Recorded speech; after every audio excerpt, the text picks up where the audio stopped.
appreciate everybody showing up. I know it's a business day. I tend to go off on tangents, so I'm asking multiple people in the audience, as the time winds down, please start giving me the signs. And I, of course, did the thing that you're not supposed to do, which is I brought a Linux laptop. I was live coding this morning. I'm using a whole new dongle setup, and I just made this presentation yesterday, so pretty much everything is set up to go completely wrong. So I'm going to cover a couple of things, and I'm going to wrap it up in this idea of computational literacy. And I suppose I'm coming to you, bringing you this kind of frenetic presentation to make a point rather directly and viscerally, which is, in today's world, and based on this crowd and that introduction of all these different backgrounds and whatnot, I doubt any of us are here for the same reason. And I doubt when we leave here, we're going to go off and do the same thing. Meaning there's UX people, there's project managers, there's artists, there's educators, there's freelancers, there's animators, there's all sorts of things. And I personally don't see a distinction between doing business, doing art, doing education. Any of these things, I think you're going to be interacting across these disciplines and across these mediums. And I try to directly do that all the time. I suppose that's also a very biased narrative that I'm giving you based on my own background, which I seem to have done the thing that you shouldn't do in life, or at least I was told when I was younger, which is job hop, go into things, give up on them, start new things, never quite finish things. And I remember early in my career, I was called the 80%er, which means I always got 80% the way there, and then I kind of just cut myself off and moved on. But in the end, after 17 years of doing this after college, I feel like I've ended up in a pretty good place where I'm able to go speak, go to the studio, paint. My wife and I opened a school 4 years ago, so I get to go educate and be with kids. Still doing business, and you know, in college I was a math guy and a theater guy, so I've constantly just kind of like done this weird stuff. So let's get into this, and I'm going to try and make a case for computational literacy and do that by showing you things and holding a mic and coding and all sorts of weird things. So, and using Google Presentation, which is not as easy as PowerPoint. Okay, so this is also meant to be interactive. I want you to react. I want you to ask me questions. I want you to tell me I'm an idiot or question me or whatever you need to do. So how many people in here think they're a computer whisperer? How many people here can get their computer to do things they want it to do? How many people program their computer? How many people educate their computer? How many people think their computer is an unruly child that just won't get it? So it seems like a vast majority of people at least believe they have some control over their computer, but not total control. Is that a fair assessment? And would you guys, how many people here think that this is getting easier, meaning we have more control over the computers than we used to? So how many people think it's spiraling out of control and soon we will have no idea what's going on? All right, that's what I thought. So this presentation may go better than I expected. I happen to consider myself a computer whisperer, and what that means in other speak, I'm a hacker, not a bad kind where I go hack Hillary's emails or whatever it is, but in the sense that I really have no idea what I'm doing, but I'm going to try anyway. And by the end of it, hopefully something interesting comes out of my computer that leads me somewhere else. So let's do the thing that you definitely shouldn't do in a presentation, and unfortunately this is going to be hard to do with a mic. I'm going to try and live code in front of you to make a couple of points. So give me a second here. Somebody shout out their favorite famous painting. Starry Night. I heard the scream first, and then I'll do Starry Night. Give me a second here. First I'm going to set this up, set the mic down, do something. I am using, how many people here have ever used Mathematica or Wolfram language? Okay, good. Oh, good, thank you. So I saw a couple hands. Did you use it in college, or do you use it now? Okay, what did you do with it in college? Calculus. So you did mathy things, right? How many people here have used Wolfram Alpha? Okay, what do you do with it? So in the back. You just play, right? So I worked at Wolfram. I was the first employee of Wolfram Alpha, so I helped launch that into the world, which was probably explains a lot of why I have this crazy view. We didn't quite know what we had built, but we went with it anyway, and I want to show you some of the power of that and give you a sense of where this whole idea of computational literacy comes from. So I don't know if you know this, but this is the programming interface of Mathematica. And if you've never seen it, it does quite cool things that are probably very different than other programming environments that you've been in. How many people have ever heard of an interactive notebook? Right? They're becoming pretty popular in various programming languages. How many people here do data science? Right? Do you use in Python? Where are you using? So the Python notebooks are becoming more and more prevalent, right? And the idea is that you need to be able to, in data science, is one of these weird things where I don't really quite distinguish data science from data art, which is usually you're just sort of experimenting and kind of seeing what happens as you do it before you really commit yourself to an analysis. Interactive notebooks allow you to kind of just think out loud, get it into the computer, see what happens before you formalize everything you're doing. So I heard the scream, so we're going to do a little computation on this, and I want to show you how even if you suck at computer whispering, you can get through things if you just sort of think. So I'm just going to randomly, what you can do in Mathematica here is if you just hit the equal sign and you type the scream. So what this allows you to do is just kind of say things that are in your head. And if everything works here, let's see. The idea is that you should be able to, within a reasonable, just kind of tell it English things. And if this doesn't work, that's okay, great. So I had to give it a few more clues, right? To me, it's like teaching a child, right? Sometimes you say things and they're like, oh, I don't understand what you're saying. And then you got to give it a little more context. So here I just did some freeform typing, the scream. Painting, and it came back, which this may not mean anything to you if you don't use Mathematica, but the idea is that it came back with what's called an entity. So the computer now has told me it knows something about this painting, right? Okay, so what's an obvious thing that you want to know with the painting, right? You want to be able to see it, right? So it's pretty natural to do this. So let's do.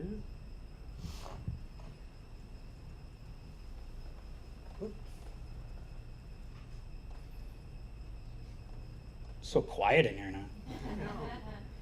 This is not to do with Trump, is it? No. Well, I got to be careful. Oh, jeez. This is what happens when you live code. Okay, so a couple things I want to point out that I just did there, even though I typoed. I'm going to blow that up a little bit. So all I did was kind of, obviously I have a little bit of knowledge about how these things work, but you can generally figure it out. I just said, okay, the scream, what's behind that entity that I talked about, there's a bunch of metadata about the scream. Who made it, where it's currently housed, et cetera, and then obviously the image data, the actual representation of the image, right? So this is very useful. In Wolfram language terms, what I did there was I just pulled up some computational data, meaning it's data, but I can immediately start programming it, okay? And I also wanted to point out that while I did a little calculation, I got an output, and then I was immediately able to take that output and build up another computation on top of that. So I'm going to continue to do that for a second. So I pulled in the Mona Lisa earlier, but let's do, so one thing you may want to do, and I did it here with the Mona Lisa, but I'm going to go ahead and do it with the screen. Which is you want to point out, there's this idea in art, and certainly with computer science, this idea of finding the key points in an image, meaning that's where there's some transition that happens, something interesting going on. And typically with an old painting like this, you find that this happens when there's a high contrast, there's a change in a paint stroke, etc. There's just something in the physics of the painting that has happened. So let's just run this with the screen. So interactive notebooks are cool because you can kind of just cut and paste and goof off and make a mess of everything.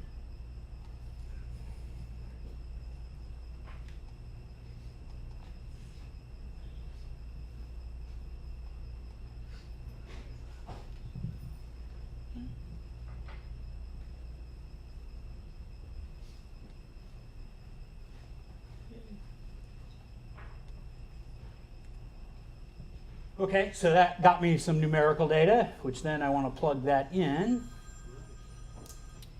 going to go back down here to my other thing.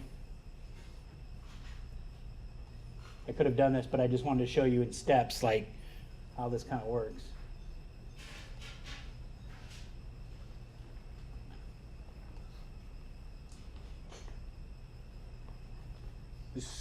I could not tell you how bad this is for your back to be programming like this. This hurts.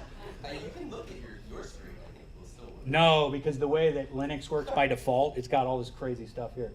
Okay, so this is kind of interesting, and I know what happened here. You can't see it, but because my highlight dots are red, it's not showing up very well there. So that's kind of uninteresting, but this is the downside of doing it this way. Someone said Starry Night, so let's try that, see if I can get that to work. So you can even do, I think,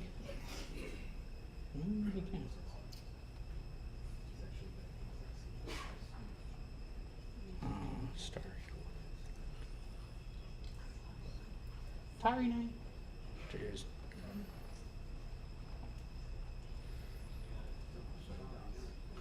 All right, good.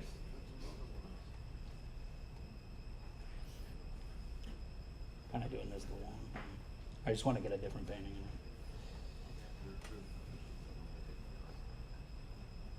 How come those two arguments are exactly the same? Oh, good.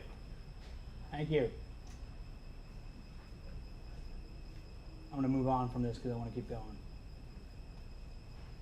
Give me a second. I want to see if we can find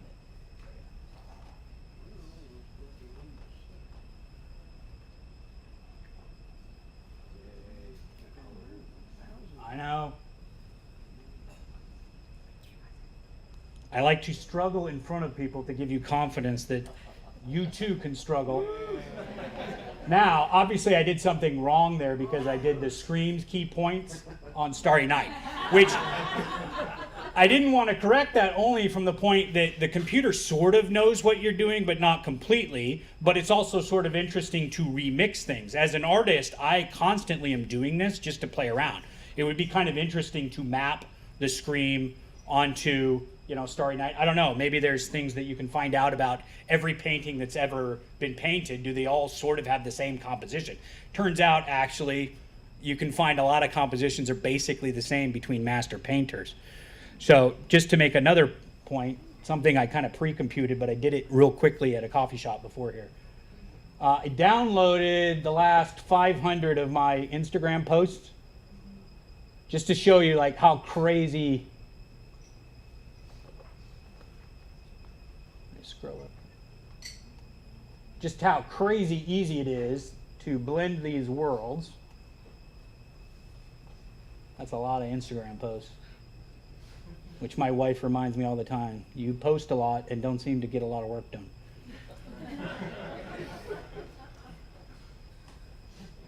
Just want to show you a couple things. So what I did in here, I did a little bit of machine learning. And it may not be obvious, but what I did was I asked the computer very quickly, just find the clusters of all the images and show me how similar all my own art is to other art artifacts that I've generated. With the idea that as an artist, if there's artists in the room, I don't know if you find yourself in a rabbit hole where you just keep repeating the same painting even though it looks different. Those of you that follow me online know that it's like he's made another face, and I understand. I make a lot of faces, and unfortunately sometimes they end up the same, so I like to come in here and do some computation and find out, have I gotten myself into an artistic rabbit hole so that I can get myself out of it, right?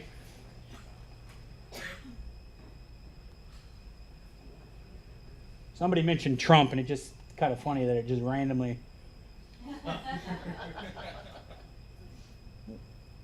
So I did this, I told the computer here, hold on, I'll take this.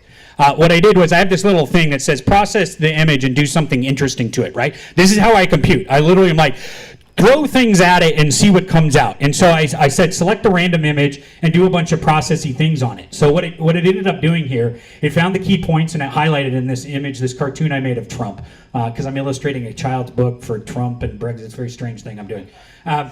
And then there's this interesting thing that you can do in art analysis where you try and find the geometry in the image, and here I actually mapped out all the key lines that are happening in there. Whether it's interesting or not is sort of like you don't know until you look at it. For the data scientist, you know what I mean. It's like sometimes you don't know if there's something interesting in a data set until you visualize it, do something interesting. And in this case, what you care about sometimes in art theory is how's the eye moving? Are you moving people out of the visual plane, etc.? So I just like to keep track of, for myself, like how often am I not doing a good composition according to art theory. And then here, do a facial detection very quickly. These are very trivial things to do in Mathematica, where you can just very easily just say, detect faces. So I even went one day further, I was like, can I just get the computer to randomly, accidentally generate faces and then detect them? It turns out you can actually do that fairly easy, which was an interesting thing for me to learn, because then it made me realize how bad facial detection actually probably is. Because you think about how many things have been uploaded to the various machine learning things out there, and how many faces have probably incorrectly been identified, or in some cases not correctly been identified. If you could just sort of randomly generate marks in a computer and it can find a face, it suggests to me that probably the computers, going back to my main point, have less information and less control than we think they do. Okay, let me get out of this.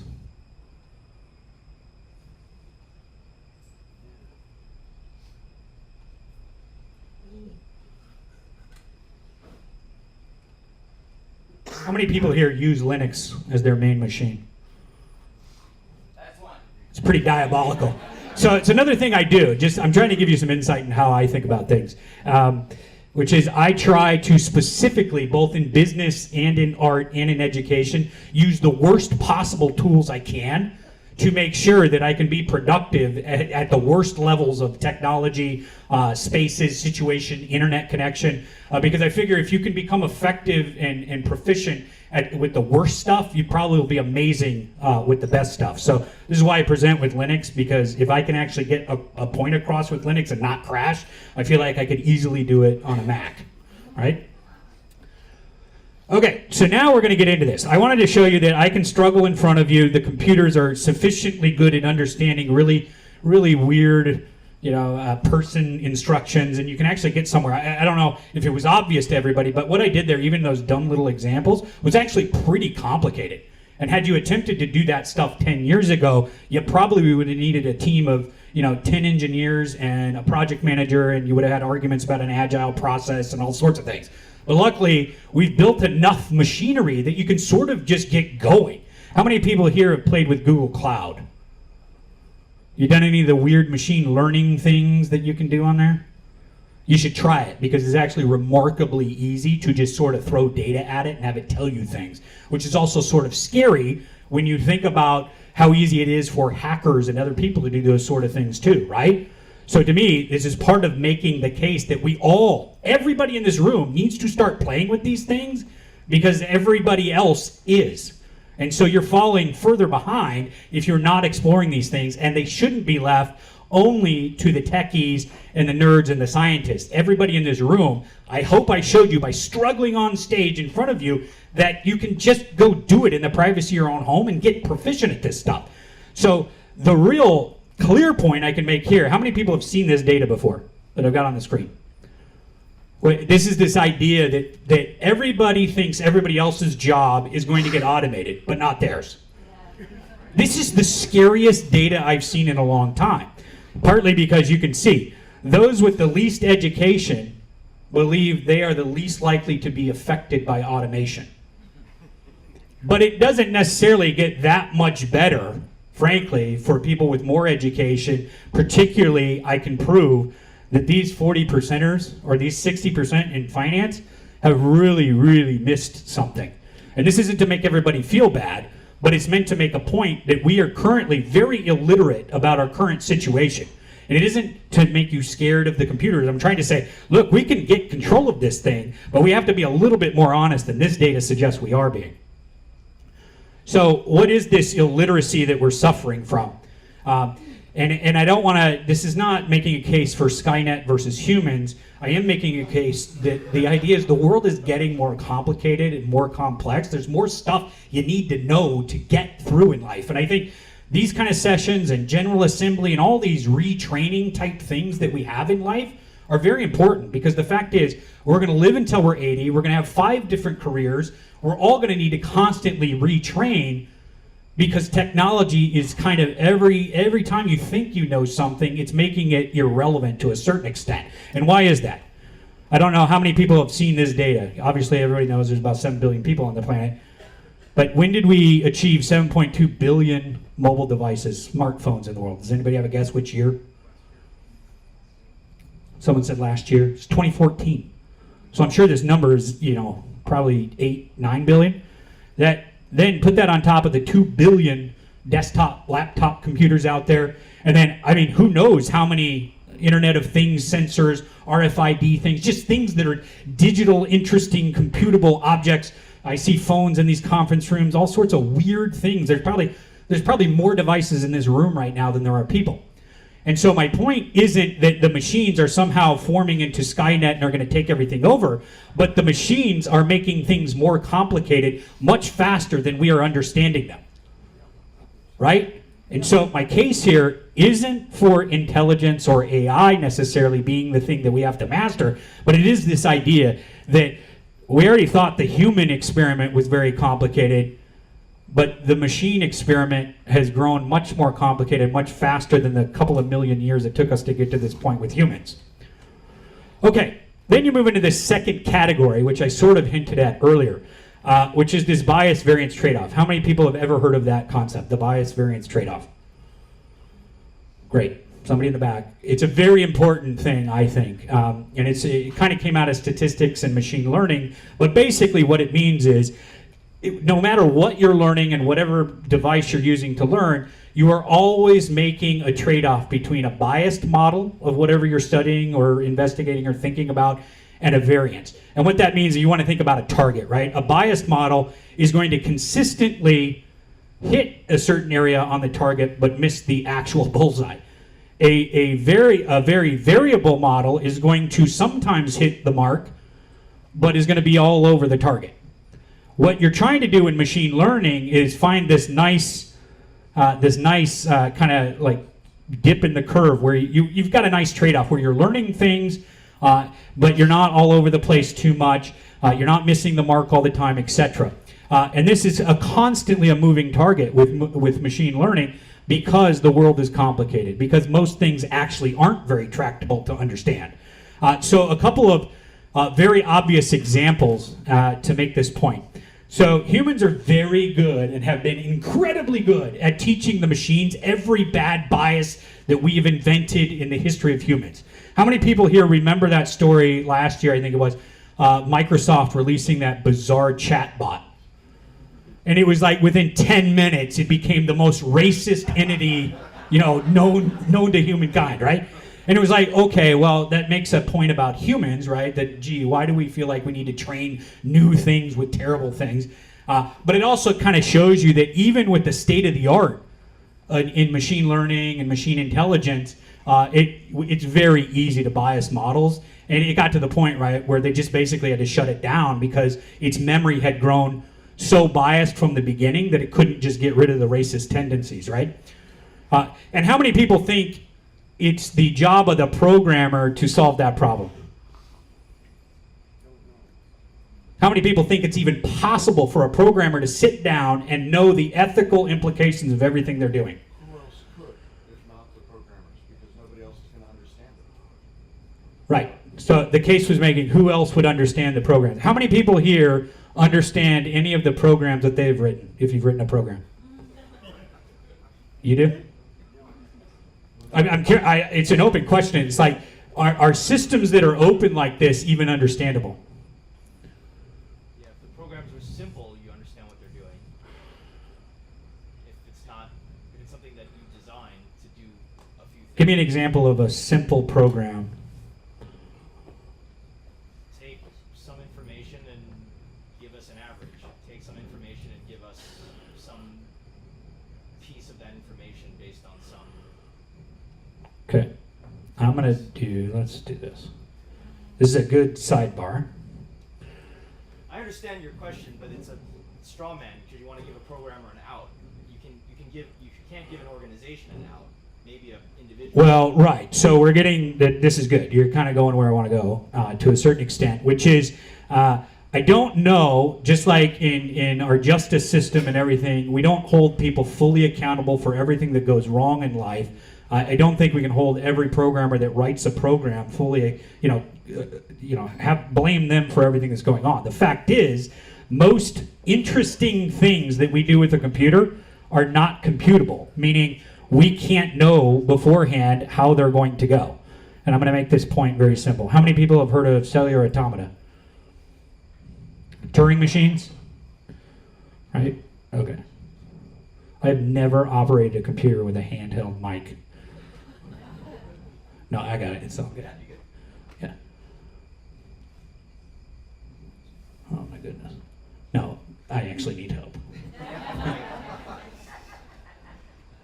So what I'm going to pull up is a cellular automata.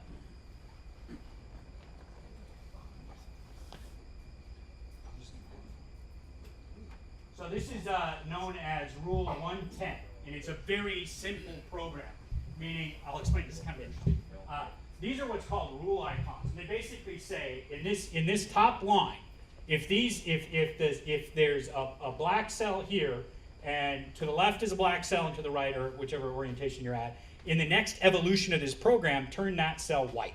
And you can kind of just follow along. This is a very simple program. There's only 6 rules, right? Super simple. It turns out that this is a very interesting thing because it's actually not computable. Meaning, if I give it, like I start the program, just imagine the program starts here at this top line, but I randomly assign the cells and I start evolving it. Can I, the thing, why this is not computable, I cannot predict where this will be within a few steps. Which is sort of an amazing thing to a certain extent. We all just understood basically the program, right? Everybody got the schematic of that program? Yeah. But you cannot possibly, there is no machine learning, there's no human intelligence that could predict the outcome of this from a random initial condition. That is staggering to me in the sense that was the simplest program that any programmer in this room could write, and yet I could not hold you, if you understand this ethical implication. If let's say this was actually some program for a chatbot, I couldn't predict within 100 generations of running that program what it's going to do. I can't hold the programmer responsible to a certain extent. I'm not making a bigger ethical argument. I'm just saying there are programs that very quickly get out of our control. Okay? Has anybody ever seen this graphic before? Something like this? Yeah. Okay. Cool. And I'll make sure, by the way, everything that we're going over, whether it's the presentation materials or this new stuff that I'm pulling up, I'll make sure you guys get a copy for anybody that wants it. Okay, let me get it. Oh, no, I got it. Okay, so I made a point about the humans teaching us our biases, but the machines have gotten very good at teaching us their biases. So I use the example of fake news. How much of this fake news, it's such a weird term, right? It's like we used to call this like yellow journalism and all these other terms, and now it's like fake news is some new thing. But how much of this fake news that we see online do we think is written by a person? Give me a percentage. 40%, 50%? I bet it's like 10. Most of it's just computer generated. There's a thing called computational journalism. It's actually fairly trivial to just feed a corpus of documents and just let the computer randomly pick sentences and then run machine learning over it to pick the sentences that go together. Enough so that you can publish it reliably and call it fake news. Most of this stuff is being generated by the machines. So I want you to think about something else. What do we think think about Facebook and everything that they've seen. What do you think the percentage of content the Facebook machines have seen actually ends up, a human seeing it, us, a normal consumer seeing?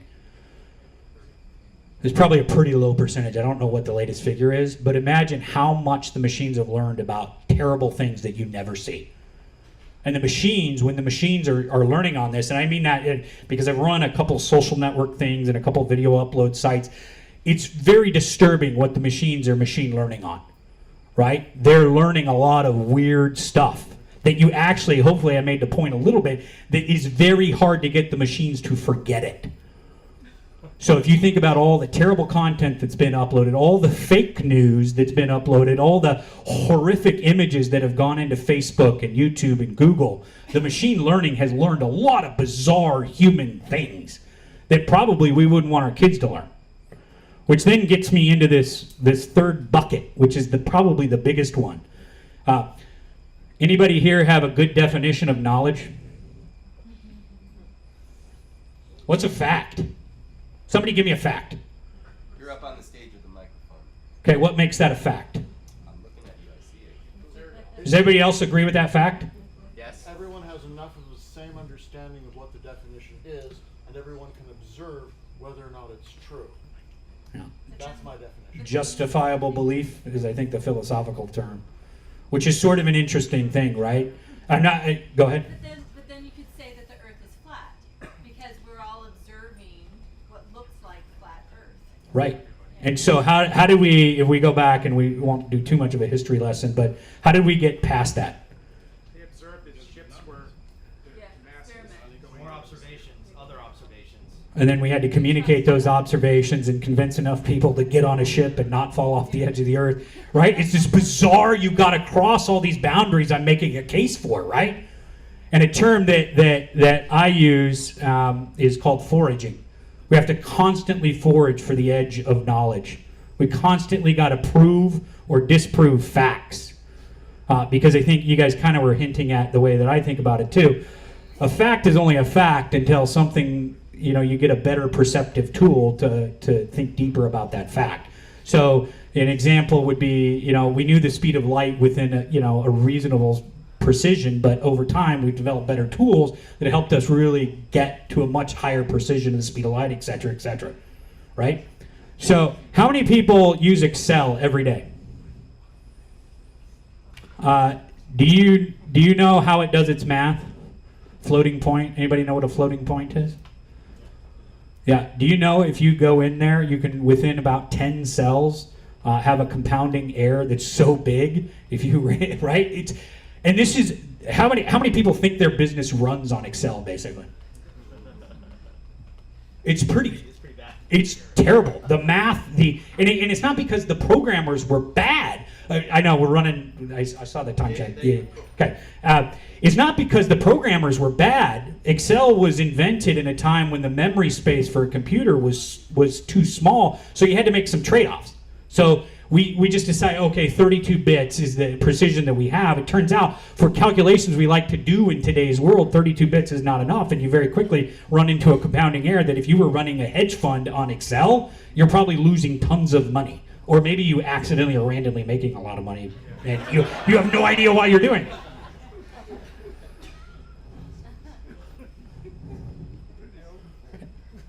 I told you I'll go on tangents all day long, but luckily I've hit most of the points. So I think I have one certainty. We're all pretty poor communicators with the machines right now. Would you agree with that, based on what I showed you? Do you feel bad about that? I don't want you to feel bad. I want to struggle in front of you and totally muck up this presentation to make a point that if we're all honest, that we're all trying to figure this out, I think we're going to get a lot further ahead than thinking we're all in this room. I'm the ignorant one. Everybody else seems to have control. I think that's the big problem that we're in now. Even with things like fake news, it's like somebody around here knows what's going on. And it's like they don't.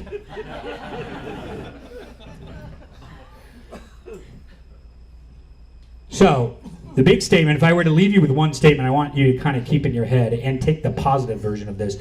We all are bad communicators, and the big thing is we don't understand complexity in today's culture. And in fact, we don't embrace it. I think we're having this weird cultural moment, not just in America, but as far as I can tell, globally, where the uncertainty and the complexity of the world is scaring us back into trying to find certainties, which to me is a super dangerous thing. Oddly enough, the machines are getting better at complexity. How many people have seen this data? This is profit and wages.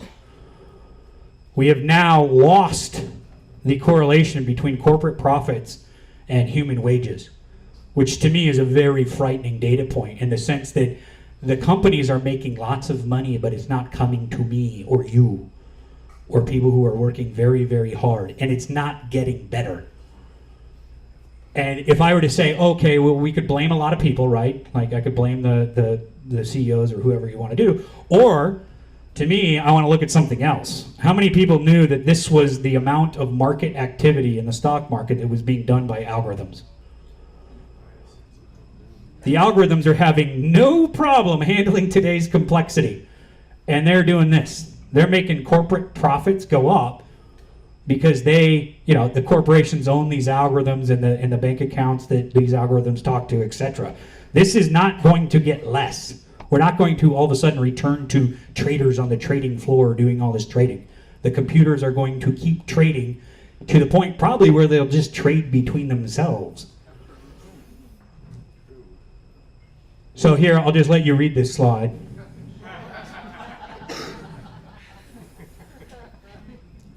How many people thought that slide made sense? You've been well trained. That was fake news. But it is frightening, right? We've all seen this template so many times. You knew exactly, you saw your brain probably started to fill in, oh, that's what that bullet point was going to be. Certainty 2, this is the positive message.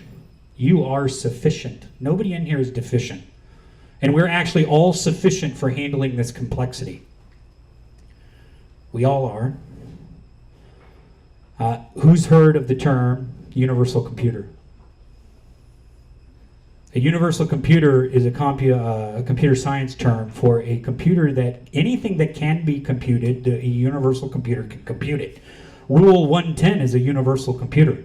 That program can compute anything that your computer can compute. It's a very inefficient program in that if you want it even to count to probably 1,000, it'll take forever, but it can't do it. A Turing machine, this was the great innovation of Alan Turing. He invented this idea of the Turing machine. Turns out very simple Turing machines are also universal computers, which then led us ultimately to the von Neumann machines and the computers that you use every day, which obviously are universal computers. Although if somebody was really paying attention, they could probably say, well, they're sort of limited in their memory space, which means they're not universal computers, but we could talk about that later. Do we think a human is a universal computer? To a degree. To a degree. I think that's a fair assessment. We don't really know, but do we all believe that a human is at least as capable as Rule 110 or a Turing machine? Right? Depends on the tab. That's good. I say these as statements, but they're really questions. But I want to make a clear point that you are not a computer. I think sometimes people go away and go, Russ, you're telling everyone they're a computer. I'm like, no, you're not a laptop because you have eyes and you have hands and you have feet and you have feelings and you have all these things that are distinctly human. It doesn't mean we won't get the computers to get there, but we definitely are not a computer, a physical computer. So what is the extent of being a human if we're not a computer? Well, we forage, so we explore, but so will these machines as we make them better and better. Will you continue to forage and get better at foraging? Do you feel like every day you're getting better in your ability to forage for information? How many people think they're getting better every day? Are you overturning your biases every day, or are you confirming your biases? How many people are confirming biases every day? How many people are undoing their biases every day? That's good. It's very hard to do. So adaptation. Do we change? Can the machines change that? Do we believe the cloud is changing itself? That's pretty weird, huh? I knew I could get you guys into this weird sci-fi zone by the end of this. You are necessary. The AIs need a guru. It's getting weird.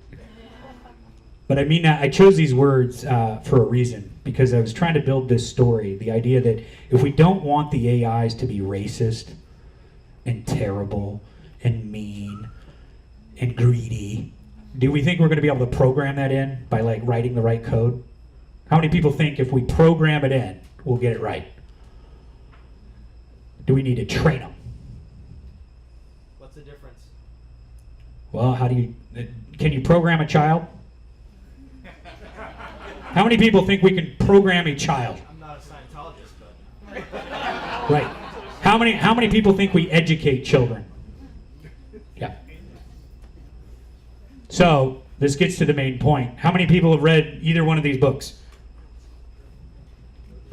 Pretty good. If you haven't read them, I highly encourage you to read them. And the idea here is that there's lots of ways in which we educate, forage, think. It's very complicated. We barely understand it.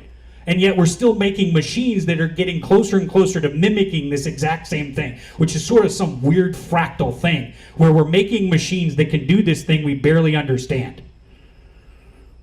Change. Who's seen this data? This is what the average American spends their time doing. Sleeping, that's an obvious one. And then what's the rest of the time? Okay, so you got a job.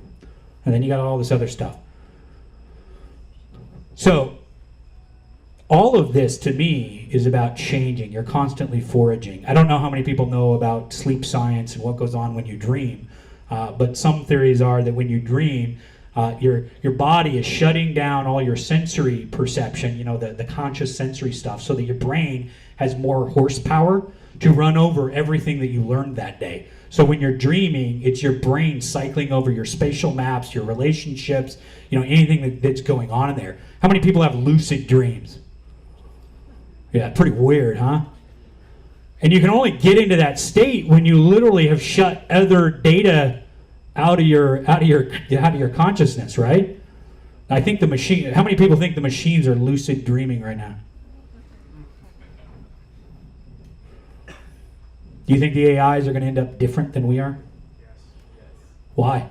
Because Be more efficient. they're fundamentally different. They're going to think different, process information. Let's think about that.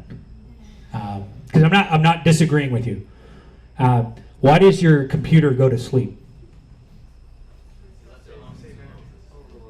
So if you run, I don't have good answers for this necessarily, but if you just let your computer compute at 100% CPU all the time, what's going to happen to it? It'll burn out, right? What happens if you as a person compute 100% of the time? You last for about a day and then you gotta die, right? So I can already make the case, and I'm not making the case that it's 100%, we're exactly the same as the machine, but I am making the case that I already have seen the case where machines do need time to rest. You do need the memory to cool off. You do need the CPU to cool off. You do need the cloud to have enough bandwidth coming in for essential functions and not being blocked, by new content coming in, et cetera, which I think the case I'm making is that as the AIs get better and the cloud gets smarter, it's also going to start looking more and more like a human thing. Really complicated. It's going to need half of its day to just rest. Then it's going to have to play. I don't think we've come up with a good mental model or a computing model, however you want to think about it, of what it means to let a machine play. But what I was doing earlier, I kind of viewed in live coding with you, was I was kind of just playing with the machine. And what happens, I don't know if it was obvious in the demo I did, but actually it's an essential part of how Wolfram Alpha and Mathematica works, that the more people type things into Wolfram Alpha, the more that feeds back into Mathematica, so that if you get into a programming session in Mathematica, it starts to give you hints about things you might want to do next that is totally unique to the programming session you're in and what you've done in the past, which to me is, it's good to just play with your machine and teach it interesting things because it becomes more useful to you.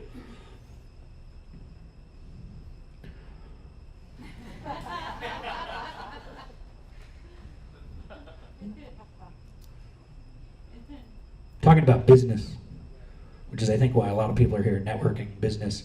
How many people feel like you play with your coworkers? How many people don't play with their coworkers? We're entrepreneurs. I think we have a lot of coworkers. Right, entrepreneurs, it's fine. But do you feel like as an entrepreneur you're playing with other entrepreneurs? Yes, fair enough. Yeah. Drinking. It's all form of play, right? What happens when we play? We develop trust, we develop strategies, we do all sorts of things. And yet, how many of us believe that if you say you're going to play for the day, that's like not acceptable?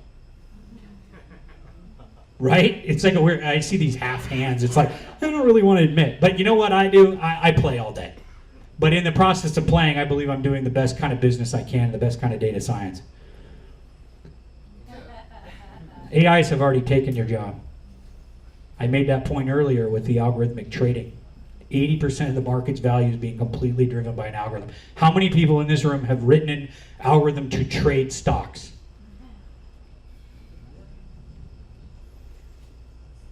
But it's not a bad thing. What this does is it frees us up. The value of the world can continue to do things, and we are now free to go do other things. How many people are now chasing something different because machines have taken over some aspect of your life? Is that a good thing? I think it's an awesome thing. So who in here right now is doing exactly what they want?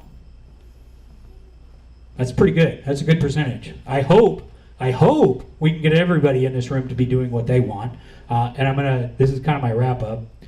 I want you to meet the team. This is a joke. This is a template slide. But I really enjoyed it because I started thinking through, like, how weird is it if you invert everything and put the machines in charge? Like, we call it head of HR for human resource, right? Right? It's so weird. And like, machine humanities, what a strange concept. But I'm kind of making the case that that's actually what we're doing and what we're going to be doing. And then what's a CHO? That's chief. The machines are like, man, we need a chief human officer here. Man, we can't. These humans are fucking us up. And then my favorite is normally the chief financial officer, the chief finance guy. And we always think they understand numbers better than computers. And yet, how many CFOs do you know that just use Excel? And I just made the case that within about 10 cells, they have such a huge compounding error. How many people now believe CFOs actually understand the numbers in their Excel sheet? Right? So we just did the biz. Did I make a good case for computational literacy?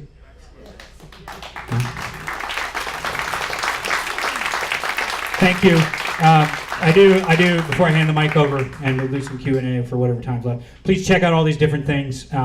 This is not an ad, but I think I'd love to interact with people about any of this stuff. So take my information, connect with me. As you said, I advise, I help, I just get involved. So I appreciate you guys. Thank you.